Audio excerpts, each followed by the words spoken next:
తనకంటూ కైలాసం ఉన్న ఆ శివుడు విభూది ధరించి శ్మశానంలో ఎందుకుంటాడో తెలుసా తల్లి?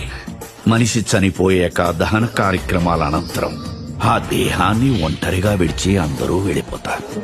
అది చూసి చింతిస్తున్న ఆత్మకి నీ చివరు కట్టె కాలే వరకు నేను నీకు తోడుగా ఉంటాను అనే ధైర్యం ఇచ్చి దగ్గరుండి సాగనంపుతాడమ్మా ఈ శ్మశానవాసుడు.